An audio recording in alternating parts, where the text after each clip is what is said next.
Alrighty, just more evidence that What I've Learned does not read his sources properly. So why did What I've Learned claim that the Finnish studies showed that vegan children had insufficient vitamin A when none of them were vitamin A deficient? Alright guys, something needs to be made very clear. This might be one of the worst parts of the video. Hey, what is going on guys? So this video is probably going to be the biggest debunk I've ever produced on this channel. And it's going to be in two parts. This is part one. I have no idea how long this is going to be. It could very well be in the 30-40 minute range. I'm not really sure. There's not a lot of time to kill. I'm sure you guys have seen that What I've Learned made a video called Vegan Diets Don't Work, and here is why. There were way too many problems with the video, including things like cherry picking not just studies, but cherry picking parts of studies and not letting people know other relevant parts of studies that he should have clearly mentioned. And you'll see what I mean as we get further into this debunk. But anyway, I had a lot of help in the construction of this video from a vegan who goes by the name of Beans on Twitter. So definitely go follow him. I'll have his socials in the pinned comment. I also had some help from Matthew Nagra and Matthew Medor. So I'll also have their socials linked below. And I believe that the Nutrivore is going to have his own debunk for the video as well. So look out for that. Let's get right into it. In 1894, a dentist was on a mission to solve a mystery that puzzled professionals for a while. Why were people's teeth becoming so crooked? Dr. Weston A. Price set off on a 10-year journey, traveling to 14 different countries in search of people who naturally had excellent teeth. He discovered something strange. How could crooked teeth be genetic when several parents with perfectly straight teeth had one child with very crooked teeth, but another child with straight teeth? Also, having straight teeth seemed to generally mean that the rest of the face was more attractive. So what made the difference? We'll get to that soon, but interest in plant-based diets has exploded recently. Meat sales fell by 184 million quid. This is due to the rise in veganism. Veganism. With the number of American vegans and vegetarians going from 2.6 million in 1994 to 19.8 million in 2020. Starting today, ready or not, you are a vegan. Vegan Fridays. Veganuary. I'm vegan now. Reduce red meat specifically. Yes. But will cutting animal foods out of our diet really improve health? A plant-based burger for you. You really have to focus on the plant-based diet. Public schools in Brooklyn, we will be instituting Meatless Monday. Plant-based at Bellevue Hospital. But if eating zero animal foods improves health so much, why would a 2016 study find that 84% of vegans eventually quit their diet? So it's hard to tell how this story on teeth development is relevant to whether or not vegan diets work. So we'll have to wait until the integration of the story becomes a bit more relevant to veganism before properly responding. However, let's discuss this 84% figure of vegans quitting that us vegans are all too familiar with. What I've Learned said that if eating zero animal foods improves health so much, why would a 2016 study find that 84% of vegans eventually quit their diet? And to that I say, if exercise improves health so much, why would a study find that most people who exercise eventually quit exercising? If it wasn't obvious, the degree to which people quit something is not in itself an indicator of how healthy it is. If What I've Learned thinks it is, he would have to say that exercising is also unhealthy. Now, in regard to the paper itself he's citing, I've actually covered it in a previous video, so here's just a couple clips from that video going over the relevant points and why citing this study is just very unreasonable. So today we're going to take a deep dive into what this 84% figure is derived from, why the figure doesn't even illustrate what anti-vegans are trying to illustrate when citing it, and how even if we assume the figure was accurate, it still wouldn't say anything about vegans and health outcomes. And to be clear, I'm going to be diving into the origin of this 84% figure with the help of Interspecies and a Twitter thread she made going over the study. So the study came out of Faunalytics. Faunalytics is a nonprofit organization that provides animal advocates with access to the research and analysis of various animal issues, including factory farming, veganism, etc. So here's the first problem with anti-vegans using this 84% figure. This 84% figure included vegetarians and vegans.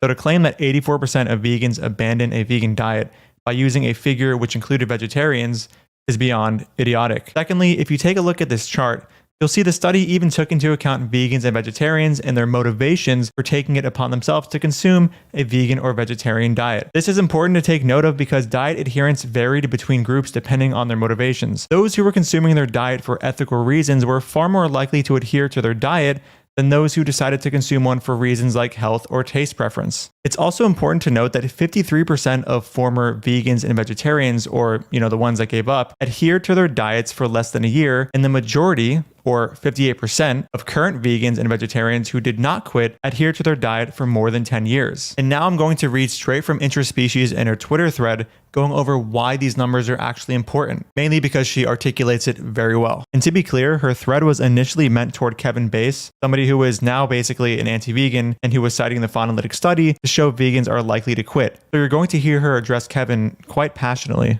in this quote. So in referring to the 53% and 58% statistics gone over earlier, Interspecies says, why is it important? Well, if you're not blinded by ideology like Kevin is, despite his desperate claims to the contrary, then it seems obvious that when you group vegans and vegetarians in together, only define vegan as someone whose diet omits animal products, consequently include people in the vegan group who were simply interested in trying out a diet for their health, and further observe that those interested in ethics actually maintain longevity, then it seems pretty fucking reasonable to conclude that all the study shows is that when someone views veganism as just another diet with potential health benefits, but isn't necessarily committed to it beyond that, they're more likely to abandon ship than people who are actually ethically committed to omitting animal products from their diet in order to refrain from participating in animal agriculture. The former group has a significantly smaller incentive to actually ensure they're maintaining a sustainable form of a plant-based diet. Paleoanthropologist Daniel Lieberman explains in his book The Evolution of the Human Head that jaws and faces do not grow to the same size that they used to. For a very long time, it was the norm for humans to have large skulls and quite broad mouths. When the mouth, the dental arch, is too small, there's not enough room for the teeth to come in, so they crowd together and become crooked. The teeth are forming in the baby's jaw long before it is born. Based on studies from 2009 to 2019, the prevalence of children developing crooked teeth today is 53% in America, 56% worldwide, and 72% in Europe. So the question becomes, why would the dental arch grow big enough for this brother, but not for this brother? So just a reminder that this video is titled Vegan Diets Don't Work. Here's why. I'm not sure why he is covering ecological data on the teeth of children in the US, Europe, and even globally to help make his case when vegans are not even a large proportion of the population. While I don't actually think this would be reasonable, one can still more easily make the case based on this data that meat is the issue, given that the majority of people cited ate meat. For example, people in Europe eat more meat than globally. That's where Weston Price comes in. Totally new processed foodstuffs like refined grains, sugar, and vegetable oil were spreading, and these people living in remote areas were finally getting access to them. He found a clear pattern. Those living on their traditional diet were in good health, had broad dental arches, straight teeth, and very few cavities. However, other groups in the same area who started eating these new modern foods developed crooked teeth and had 5 to more than 30 times the cavities of their counterparts despite sharing similar genetics. Dr. Price wasn't just saying that sugar, processed grains, or vegetable fats were evil, but that they were displacing far more nutritious foods. The more modern foods people ate, the less room in their stomach for a highly nutritious traditional diet. Across all the groups he studied, the foods they prized most were nutrient-dense animal foods. Fresh liver was a delicacy. From the people of the Outer Hebrides who ate cod heads and livers, or the people of New Guinea who ate dugongs, or the people of the Andean Sierras who ate llamas and alpacas.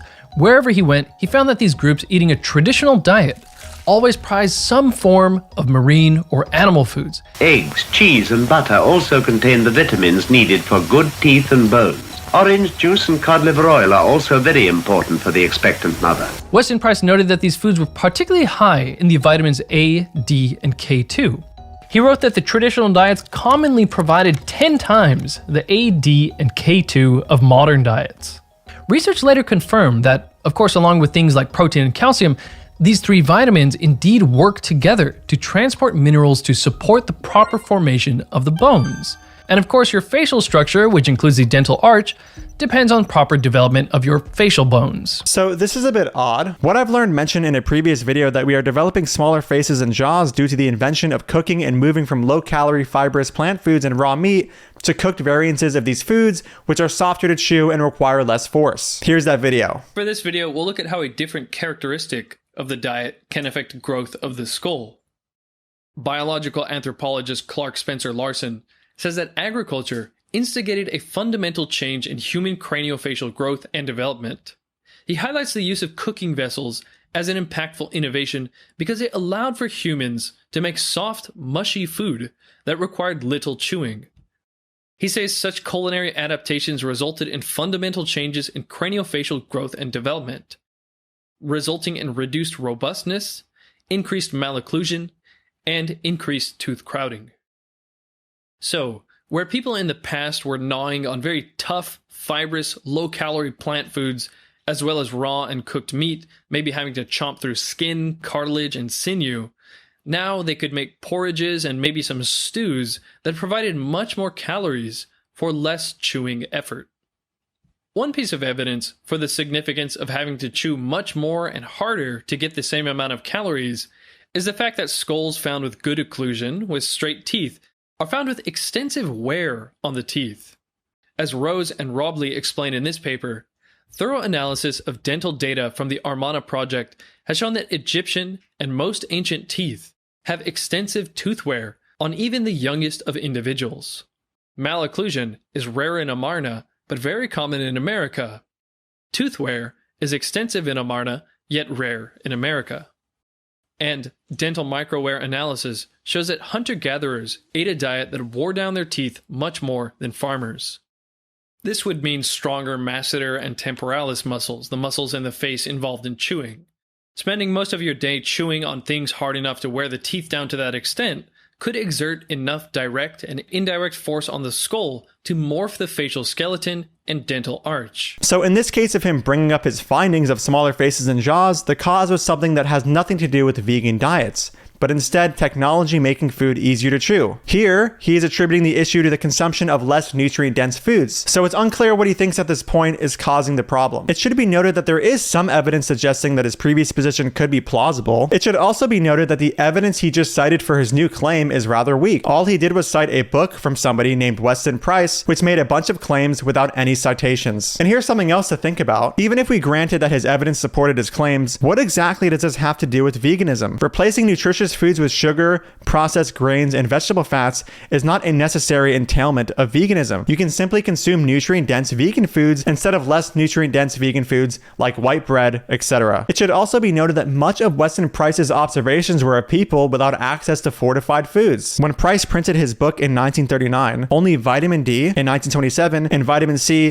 in 1934 existed in synthetic form to be put into food, and it wasn't until 1941 when the FDA actually came up with the guidelines for fortifying flour. This means that Price largely studied the consumption of unfortified modern food, but today most processed food is fortified, so there is a clear disconnect between the processed quote modern food Price studied and our processed modern food. One can only wonder what would happen with these people had they replaced animal-based foods with more fortified plant foods. It's not like vegans think it's a good idea to replace a food like cow's milk with soda.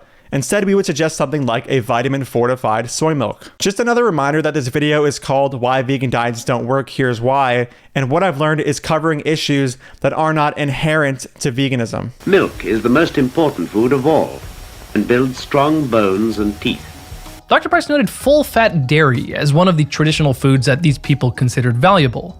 So it's interesting to observe that the Dutch are competing with Montenegrins for the tallest people in the world title, and they happen to be second and third on the list for the most milk consumed per capita in the world. A study of 105 countries in the Journal of Economics and Human Biology noted that animal food, particularly dairy, most correlated with increases in height. It should be noted that this study does not look at individuals, their animal food/dairy consumption in childhood, and their attained height in adulthood. Instead, it looks at the average height of each entire country and the average intake of said foods. Such studies are susceptible to something called the ecological fallacy, meaning what applies on a country average level may not apply on an individual level. In this graph, on average, as X increases, Y does. But if you look at each cluster separately, as X increases, Y decreases. A real-life example of this is smoking, where if you plot each country's smoking rate and lifespan, you'll see that the more people smoke, the longer they live. This correlation, of course, breaks at an individual level. The study What I've Learned cited makes no attempt at adjusting for socioeconomic factors or genetic differences in the countries involved. Richer countries tend to have more calories, less infections, cleaner water, among many other things conducive to better growth. Also, the reason animal protein correlates strongly with height is that it's the main form of protein in most diets. For example, in Europe, where they essentially consume no plant protein because most plant foods consumed lack protein, highly correlated protein, as defined by the authors as milk, eggs, pork, beef, and potatoes, as well as animal protein and total meat associate more with height than total calories and total protein. But if you look at Asia, where people eat more plant protein, you'll see that total protein and total calories correlate better. Also, inequality was unsurprisingly more strongly correlated with height than any food. Potatoes were more associated with height than total meat, milk, beets, eggs, and pork. But of course, what I've learned is not going to mention that. Something else important to mention is that the ecological study is one of the weakest forms of epidemiology there is. And here's a clip of what I've learned in the past saying that epidemiology is weak or not really, a reliable source of evidence. Around the 6-minute mark, they jump into discussing the problems with using epidemiology to make conclusions about nutrition. Epidemiology, observational studies, are studies that look at a certain group of people. Say we take a group and we look and see how much saturated fat are they eating, and we separate them into, low consumption, medium consumption, high consumption. We might then look 20 years later and see how many people had heart attacks and died. The criticisms they mentioned were that epidemiology assumes that there's one diet for everyone. It reduces everything down to components without looking at the whole picture. For example, if a study is looking at the effects of high-fat diets, it wouldn't differentiate between a high-fat Domino's pizza and Snickers bar diet and a carefully formed whole foods diet that is packed with coconut oil and avocados. Dr. Khan does say that epidemiology studies are at least useful for testing hypotheses. You can test a hypothesis of what happens if our data may be crappy, but it's still data, and it allows you to go further with 100,000 people, 50,000 people, 500,000 people. Kresser then goes on to explain 3 more problems with epidemiology. I think there's huge problems with epidemiology. So the data are only as good as the tool used to collect them. The tool very commonly used for epidemiology studies is a questionnaire, which is not reliable simply because people are not good at precisely remembering what they ate. But again, here he is citing one of the weakest forms of epidemiology, ecological data. So why would it be hard to replace animal-derived vitamins with ones from plants? Well, I recently interviewed Giovanna Mendoza, who essentially made a career based around her vegan lifestyle. Vegan meal prep, eat vegan. About the vegan lifestyle. When she had health issues, she tried her best to solve them while staying on the diet, using all kinds of supplements and troubleshooting strategies, but she eventually had to prioritize her health and quit the diet after 6 years, even though she had every motivation to keep being vegan.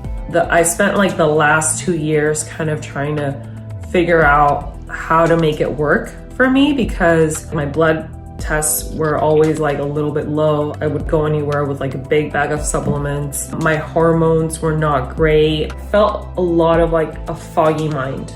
I felt that a lot. I don't feel that anymore. Giovanna's case is just a peek at how complex it can be to replace animal foods in your diet. So as you can see by the pyramid showed while he was going over his interview and all that with Ravana, anecdotes are not a strong form of evidence. It should also be noted that Ravana was a raw vegan. You can see from the picture he flashed that she was on a starvation diet of only raw food, averaging an abysmal 1,000 calories a day. Raw food dieters are associated with many stupid beliefs to, quote, purify themselves, including extensive fasting periods, not supplementing B12, and using enemas. Some even believe that once you are purified, you will lose your period and are then clean. And here's a paper showing that about half of the people eating 100% raw food eventually complain about amenorrhea. Ravana also made a video telling us how she's gotten healthier on her raw vegan diet and that her eyes have become greener. But I have noticed that ever since I became much healthier, the white part looks whiter and my eyes just look greener. So I'm not sure how much stock we should be putting in her health advice overall. And just a final touch, here's a great summary of the whole raw vegan to ex-vegan pipeline that so many people tend to fall down. Hi, my name is Anna. I'm 18. I've been vegan for 4 years, and today I want to tell you about the healthiest way to eat, because while I may not have any credentials like being a doctor or a nutritionist or anything at all, I did graduate high school and I know how to make a smoothie bowl. And in the past few years, I've tried so many different things. I've done water fast, juice cleanses, 80-10-10, raw vegan, fruitarian, low carb, high fat, high carb, low fat, breatharian. Oh, sorry, you'll have to excuse me. I get a little out of breath. My naturopath told me I have adrenal fatigue, which isn't real, but I don't really care if it's supported by evidence or not. And just listening to my intuitive pull of salmon was just the thing that I was appealed to me.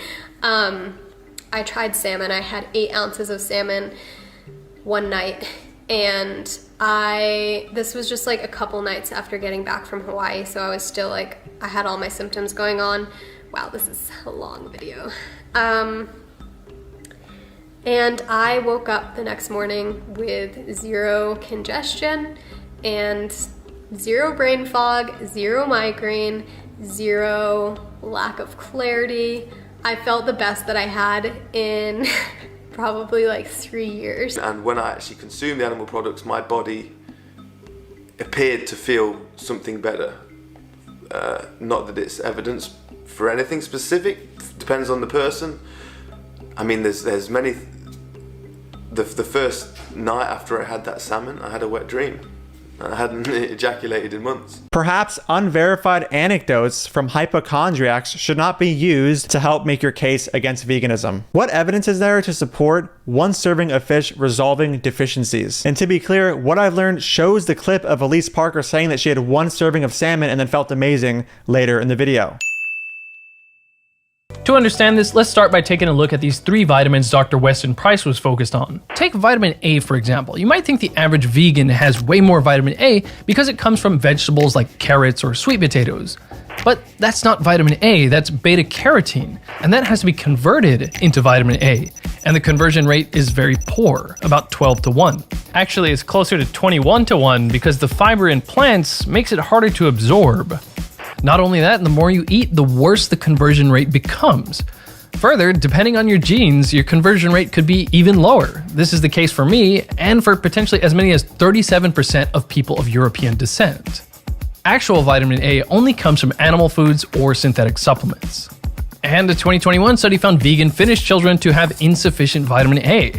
And a 2020 German study found vegans to have a lower vitamin A level than omnivores. All right, so let's take a look at the Finnish study that What I've Learned cited to show that vegan children are low in vitamin A. And to be clear, he said that vegan children had insufficient vitamin A. The study says that RBP, or retinol binding protein, is considered reliable in group level analysis of vitamin A status, and the assessment on individual level has some pitfalls. The linear model for vitamin A status, considering inflammatory status, did not classify any vegans as vitamin A deficient. So why did What I've Learned claim that the Finnish study showed that vegan children had insufficient vitamin A when none of them were vitamin A deficient? And if you look at the German study that he cited, the vegan children were within the reference range for vitamin A. Let's talk a little more about vitamin A. It should be understood that it comes in 2 forms, beta carotene and other carotenoids, and retinol from animals. Conversion of beta carotene is tightly regulated and inhibited in people with adequate plasma retinol levels, meaning they just don't need any more of it. The first study that What I've Learned cites to say that conversion is low uses doses beyond the RDA, about 2 times the RDA for the lower doses tested and about 4 times for higher doses. And as you'd expect, when the body's needs are met, it doesn't convert as much of the carotenoids into retinol. It literally says, one weakness of this study is that the doses administered,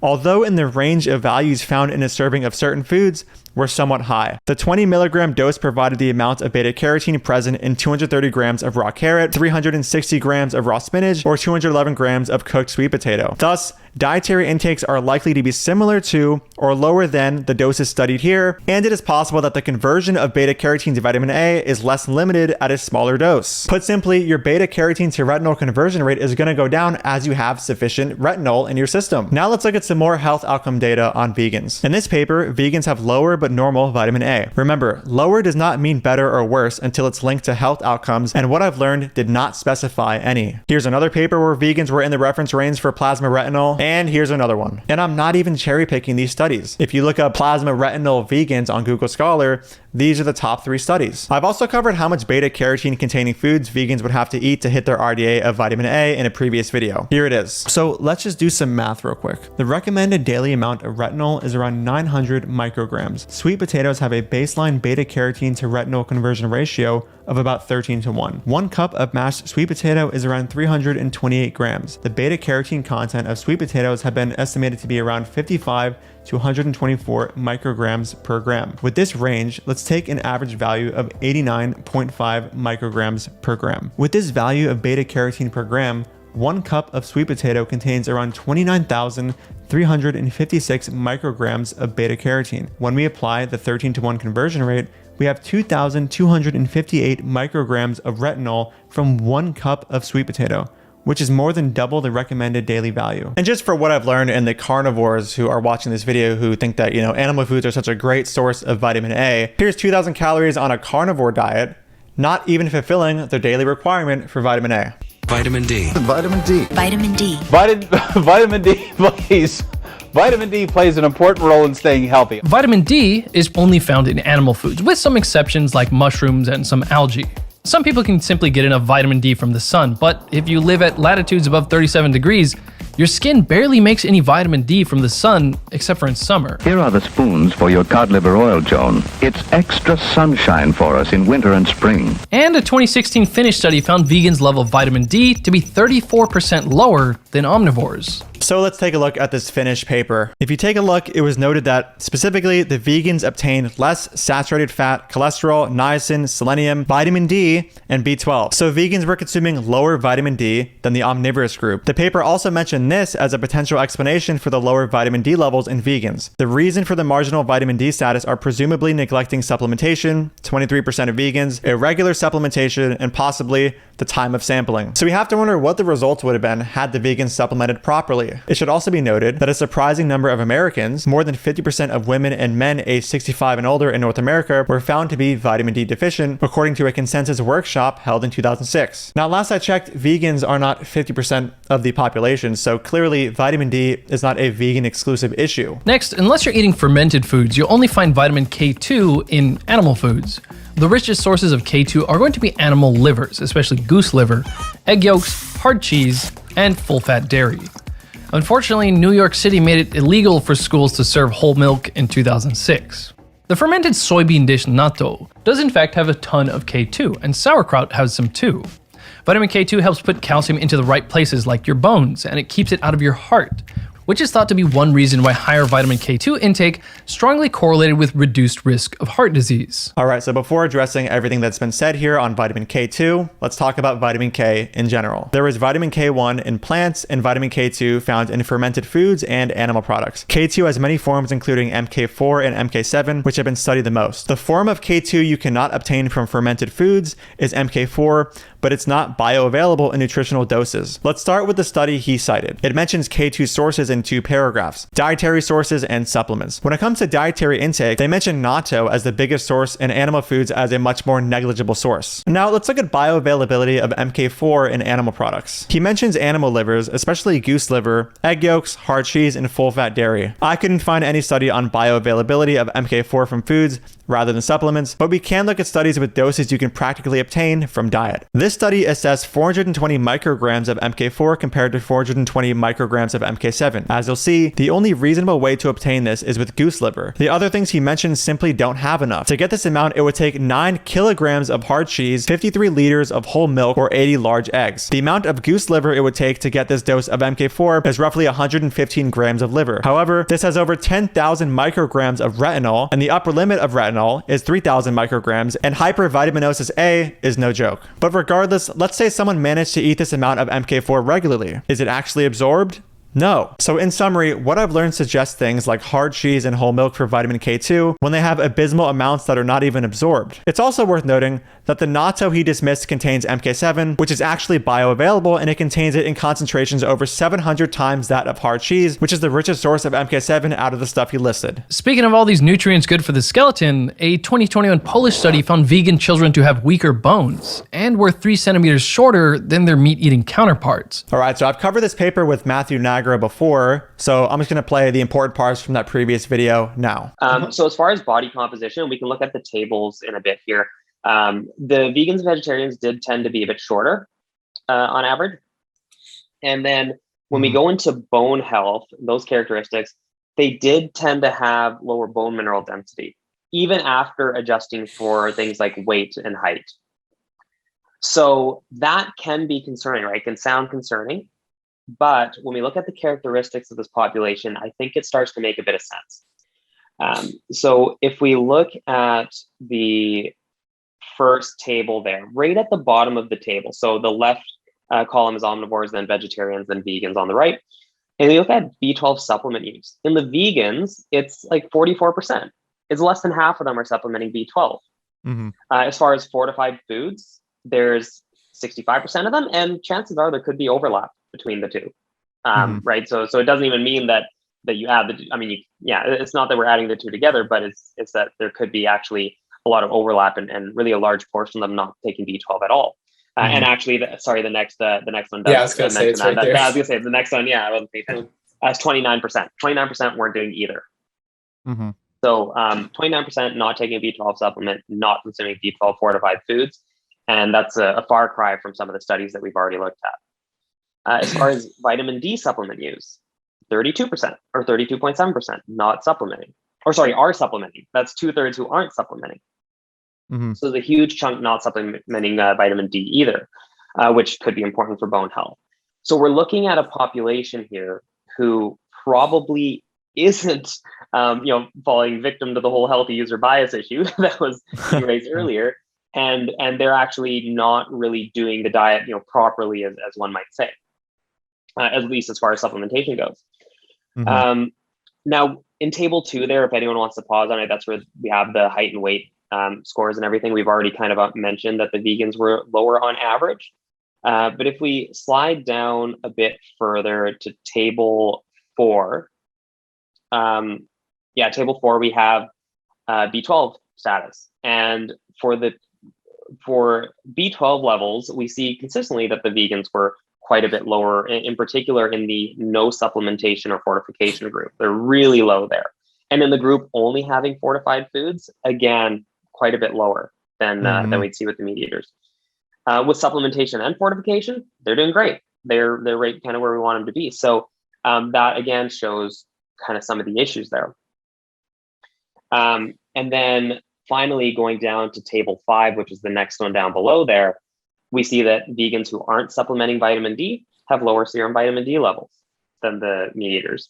Whereas those who are supplementing have similar levels. Other things need to be mentioned about this paper. When it comes to the results of this paper, what I've learned amidst the healthier LDL levels of the vegan children, lean body mass, and inflammatory markers. Their LDL on average was 24 milligrams per deciliter lower than the omnivorous group, and quote, vegans had lower body fat indices in all regions but similar lean body mass. All of these differences considered, I would much rather have a 15% lower risk of cardiovascular disease, lower CRP or inflammation, and lower body fat rather than having a 5% higher bone mineral density and 3 more centimeters of height. And let's not forget how lacking in proper vitamin D and B12 supplementation a good proportion of the vegans were in this paper. Perhaps these bone mineral density and height issues could have been fully ameliorated with proper supplementation. A British study and a Dutch study also found vegan children to be shorter.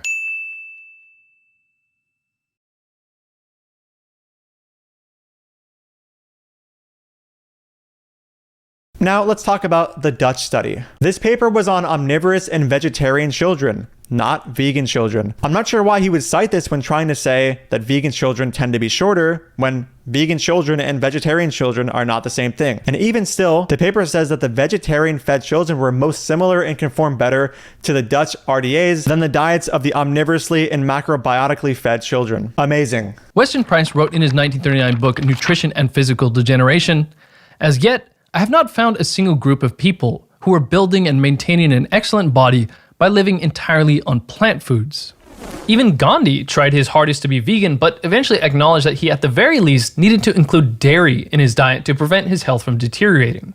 But that was decades ago, and since the arrival of the B12 supplement in 1947, people can now rely on supplements. There's nothing stopping high-tech foods like Beyond Meat from fortifying their product with nutrients that can be difficult for vegans to get enough of.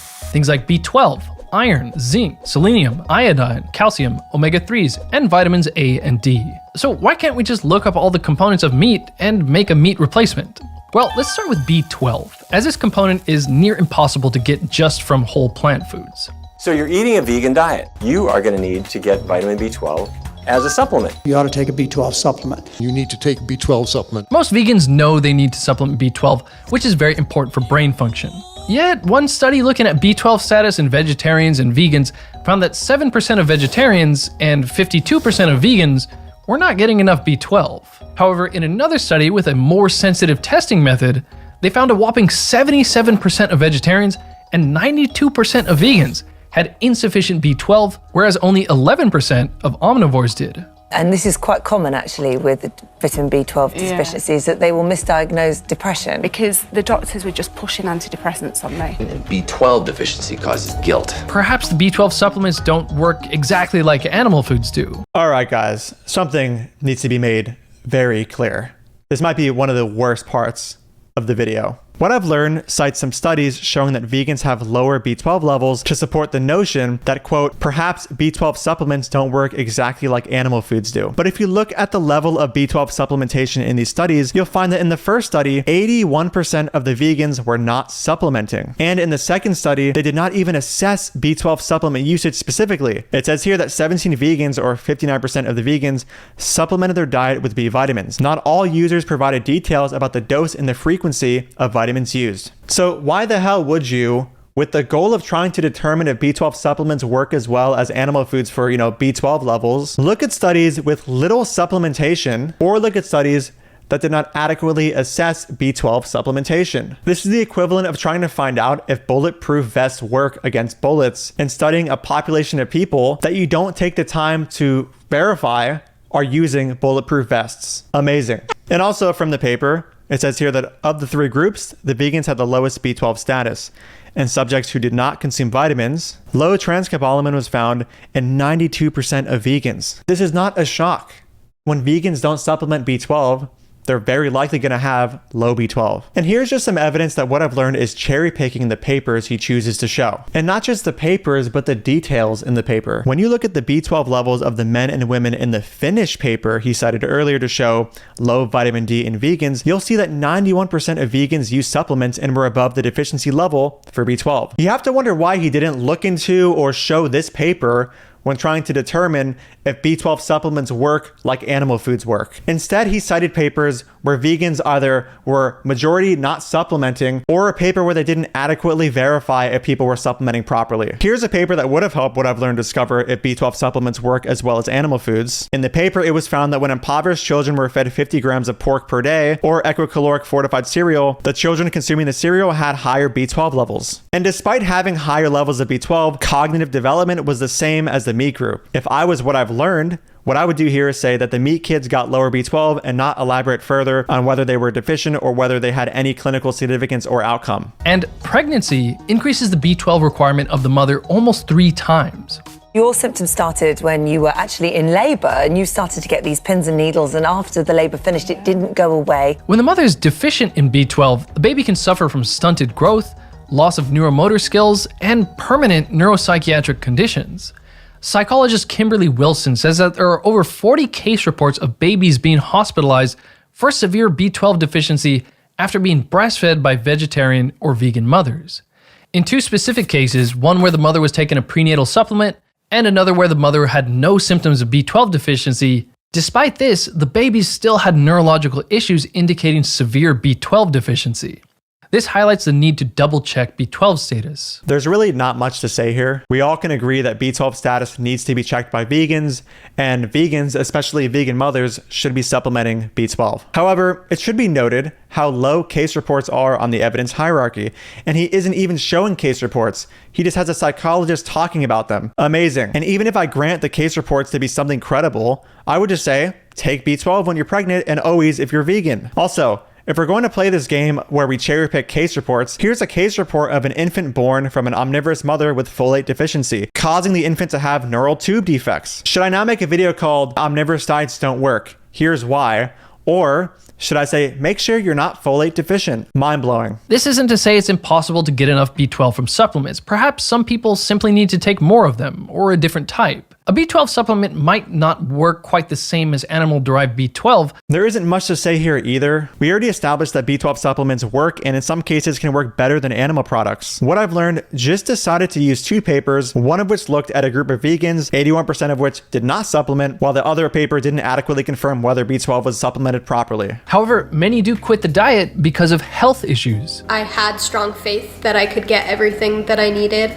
on a plant-based vegan diet, and you might be confused, like, okay, you ate salmon and then all of your problems went away. Despite obviously having a lot invested in this, I wasn't able to make it work. Now, our next guest used to be known as the vegan prince. Even people like John Venus, Elise Parker, Bonnie Rebecca, Cosmic Skeptic, Tim Sheaf, and others who achieved fame in part because they were vegan still could not make the diet work. Aside from how absurd it is to rely on anecdotes for evidence when it comes to nutrition, I'm not sure how much stock we should put into a person who drinks their own piss and thinks it is good for them.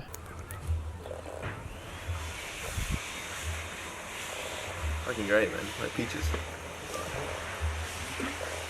Look at that statue of health right there, bro. Magic juice right here. It's understood that a variety of issues with the gut impair B12 absorption.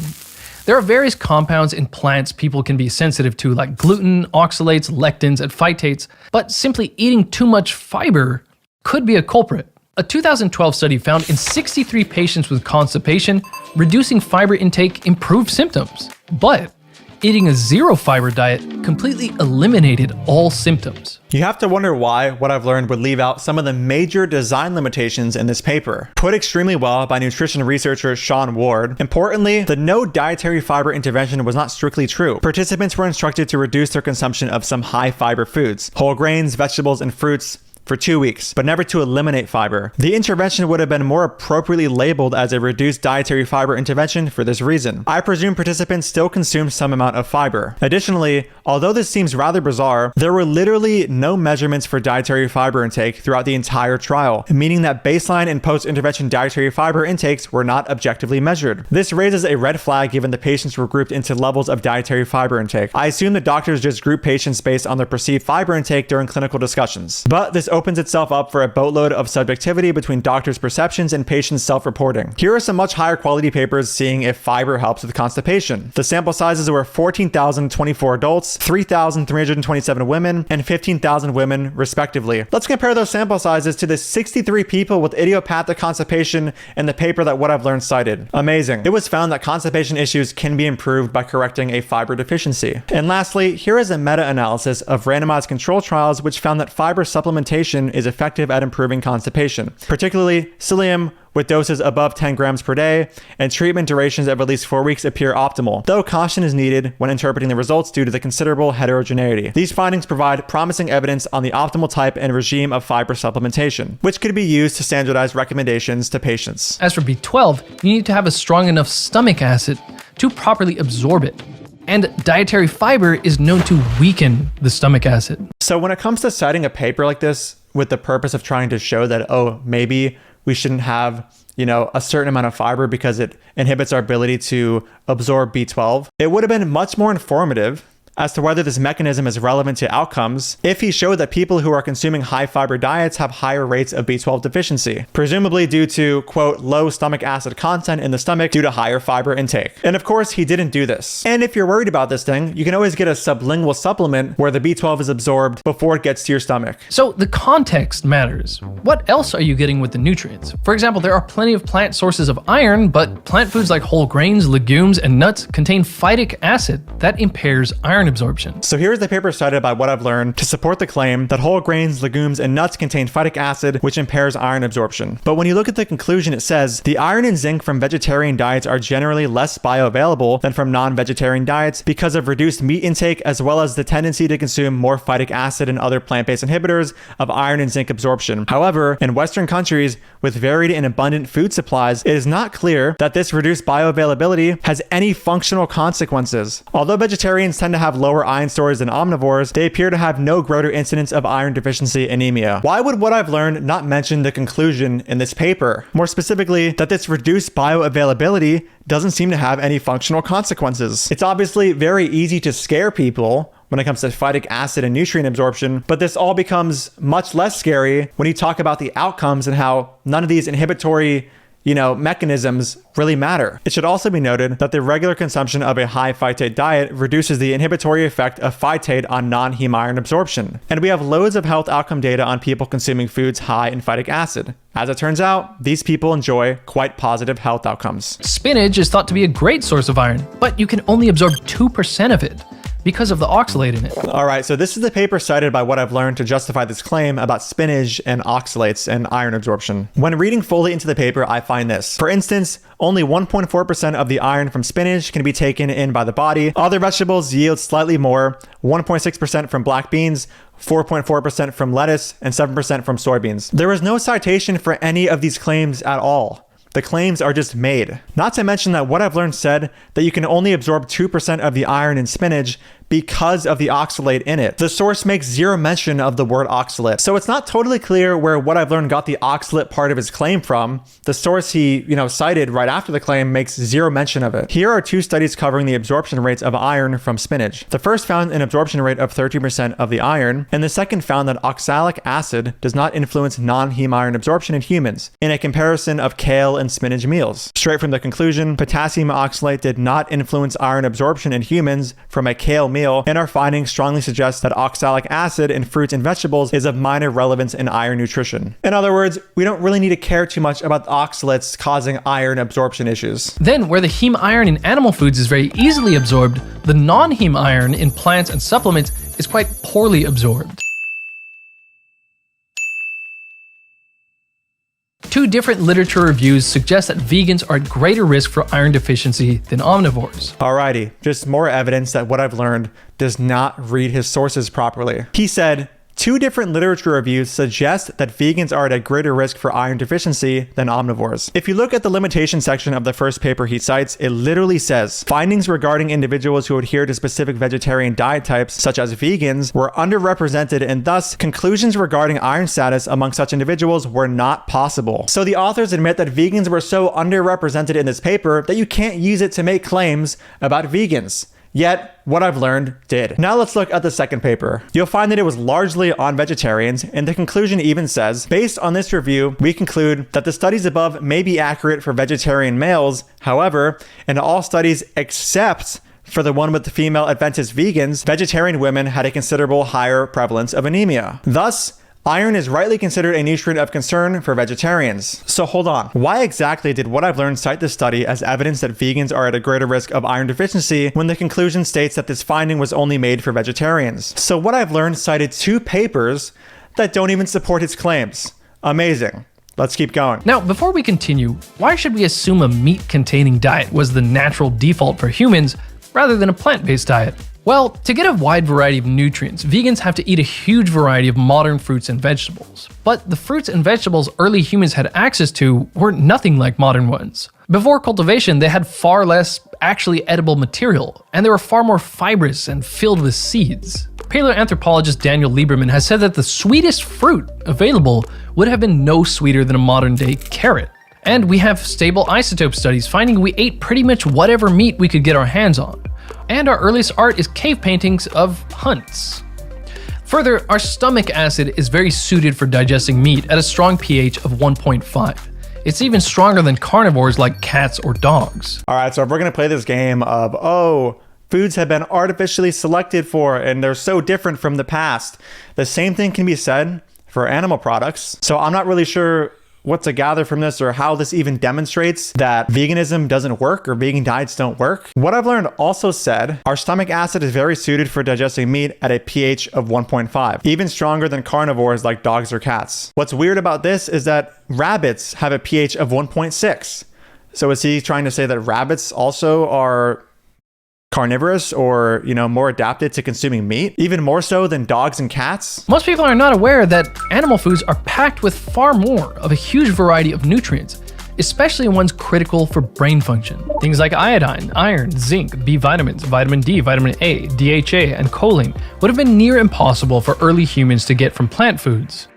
This may have a role in why a 2021 study found that people who don't eat meat have a significantly higher risk of depression and anxiety. All right, so let's take a look at this study. The study What I've Learned cites here is a systematic review of mostly non-interventional studies. And the one study that was interventional, which is the strongest of all the papers covered in the systematic review, abstaining from meat was actually found to improve some domains of short-term mood state in modern omnivores. The review he cited was from 2021, and there was a newer one, which is much more thorough, and includes more and high quality studies. Here's some details about that new review. It included 18 cross-sectional studies, 3 prospective cohort studies, and 2 randomized control trials. And they found that 44% of the studies showed vegans had higher rates of depression, and 56% showed either no difference or better rates of depression for vegans and vegetarians. If we look at the 2 RCTs of the paper, which are arguably the highest quality papers in the systematic review, you'll find that the first one found stress and confusion to improve significantly in the vegetarian participants after 2 weeks. The second randomized control trial found improvement in depression in vegans. So you might be wondering why I'm emphasizing the randomized control trials in these studies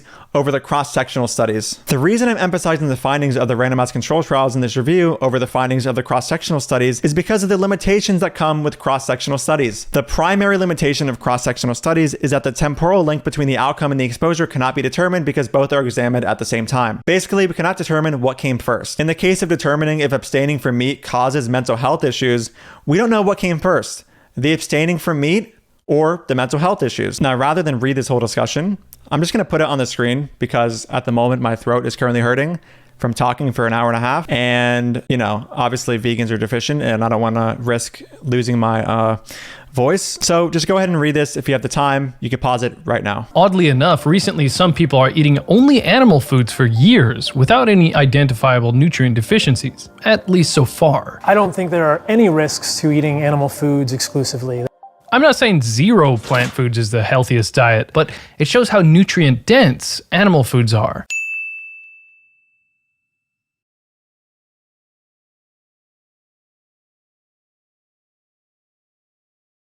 Okay, so without going into any empirical data here, how is anything that he just said helping support the notion or the claim that vegan diets don't work? Let's ignore all of the people suffering from the carnivore diet you can find on the Carnivore Cringe Instagram page and pretend that everything he said was true. Animal foods are nutrient dense, nobody trying the carnivore diet has developed deficiencies so far, and there is no one plant food that you can rely on for years without quickly developing various deficiencies. How does any of this help support the claim that vegan diets don't work? Are vegan diets only comprised of one plant food? No, they aren't, so I'm not sure how this is helping his case at all. Also, notice that when he says people aren't suffering from deficiencies in the carnivore diet, he's only referring to anecdotes. There's no data on this at the moment. So again, like we just have the anecdotes being held in such high regard.